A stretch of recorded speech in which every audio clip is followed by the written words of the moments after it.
অসম্ভব ভালো লাগতেছে। হাঁসের এই প্রথম দেখলাম যে হাঁসের বাচ্চা নিয়ে বের হইছে। মানে আমি সবসময় চিন্তা করি এরা ডিম পাড়ে কোথায়। এটা তো পুরা লোকালয়, কোথায় ডিম পাড়ে আর কোথায় যে বসে হাঁস বাচ্চা দেয়। কি সুন্দর ৬টা বাচ্চা। বাংলাদেশে যে মুরগির বাচ্চার ছবি মানে ভিডিও করছিলাম আর বলছিলাম যে ওদের মা নাই, মা নাই মানে ইয়ে দিয়ে ওই কি মানে ইলেকট্রিক একটা বক্সের মধ্যে রেখে ডিমগুলিকে বাচ্চা করছে। তো কষ্টই কেন যেন লাগলো যে মা ছাড়া, আসলে মা ছাড়া কেমন জানি একটা বুকের মধ্যে ব্যথা ব্যথা লাগছে, খুব কষ্ট লাগছে।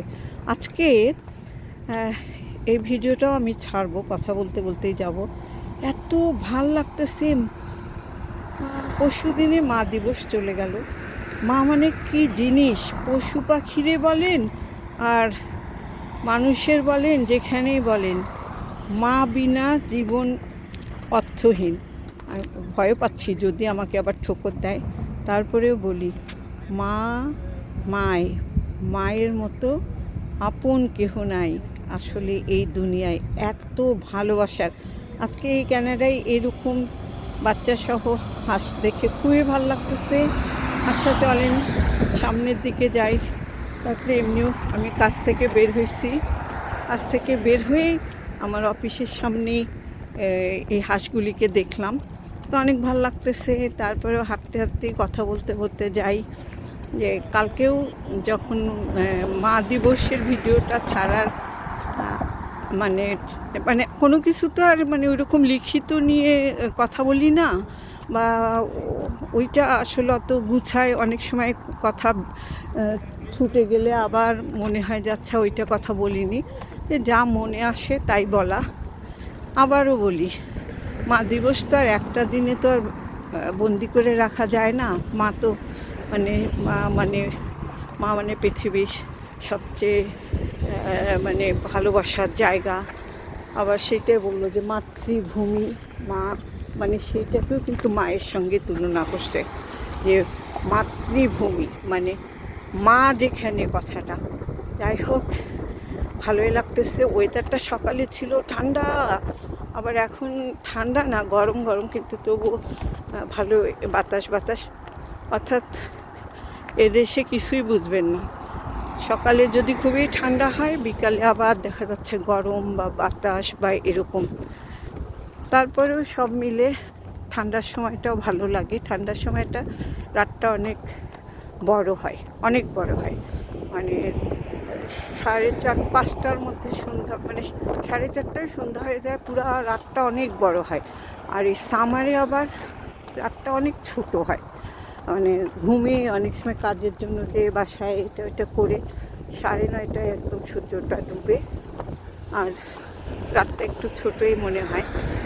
তাই যাই হোক, এইভাবেই কথা বলতে বলতে ওই হাঁসের কথায়, হাঁসগুলি দেখে ভালো লাগতেছে। হয়তো কয়েক মাসের মধ্যেই দেখবো এই রাস্তায় ওরা আর একটু বড় হয়ে গেছে, তখন দেখতে আরও ভালো লাগবে। লেকের পাড়ে ওইদিকে অনেক হাঁসের বাচ্চা সহ হয়তো দেখা যায়। তো এই জায়গাগুলিতে তো পুরো লোকালয়, এটা কোনখানে যে বসে ডিমটা তা দিয়ে ডিম দিয়ে বাচ্চা করে বের হয়েছে, এটাই। আর কি বলি, মা দিবস মানে মা দিবসের, সব দিবসেরই একটা মানে ইয়ে আছে যে আনন্দ, মানে ফিলিংসের ব্যাপার, যে এই দিনটাতে এইরকম। কিন্তু মা দিবসের আসলে একটা, এটাও সত্যি, মানে একটা দিনে আসলে মাকে কোনো কিছু দিয়ে বন্দি করে রাখা যাবে না। মানে এমন একটা জিনিস আসলে, বাবা অনেক করে, বাবা ছেলে মানুষদের অনেক কিছুই একটু হয়তো অনেকভাবে করতে পারে না, বা ওদের ভিতরে এটা আসে না। কিন্তু মা তো এমন একটা, মানে মা যখন কেউ হয়, সেই যে মায়ের মমতা, এটা মাই জানে যে বাচ্চাদের জন্য কেমন লাগে। তো ওই ওই ওই কালকে না পরশু দিন, এটা বলতে একটু ভুলে গেলাম, যে বাচ্চা যেটা পছন্দ করে, মারা সেটা বুঝেই দেখা যায় সেটাও করে। তা আগে আমি একটু মনে হয় কি অনেক পরে বুঝতে পারছি। আগে বলতো সবাই যে এক এক বাচ্চা এক এক রকম পছন্দ করে, সেজন্য এক এক রকম জিনিস রান্না করে। তাই আমাদের বাসায় একটু একটু কম ছিল, কেন আমরা সব ভাই বোনে মোটামুটি একই টাইপেরই সব কিছু পছন্দ করতাম। সেই জন্য আসলে বুঝিনি যে আলাদা আলাদা বাসায় এমনও দেখা যায় চারটা বাচ্চা বাচ্চা 4-5 রকম তরকারি মা রান্না করে, মানে অনেক মারা। আর আমি কয়েকদিন আগে আমার এখানে জ্ঞানপুরতে গেলাম, যে আমার ছেলে সাউথ অনেক ছোটোতেই সবাই আসছে, ও তখন ক্লাস 4-এ পড়ে। তারপর ও এই পটল দেখে একদিন বলে, আম্মু কেমন যেন পটল খুব মজা লাগতো ভাজি করে, ওই জাস্ট একটু ছিলে লম্বা লম্বা করে ভাজি। তাই বলি, যখন পটলটা দেখছি, অন্যান্য বাচ্চারা তো আর ওইটা এত বলেও নেই, খাবে কি না জানি না, কিন্তু আমার তখন মনে হইলো যে আচ্ছা এক্ষুনি কয়েকটা নেই, সাউথ তো খাবেই, তাই বলতেছি, ওই সময় বলতে ভুলে গেছি।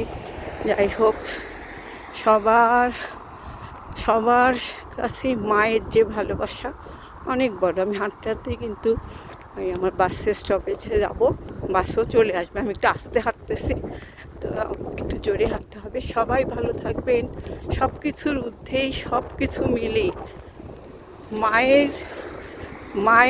মার ঋণ কিছু দিয়ে শোধ হয় না, কিচ্ছু দিয়ে শোধ হয় না, সেটা যেভাবেই যে বলুক, মার ঋণ সেটা কখনোই শোধ হয় না, শোধ হবারও না।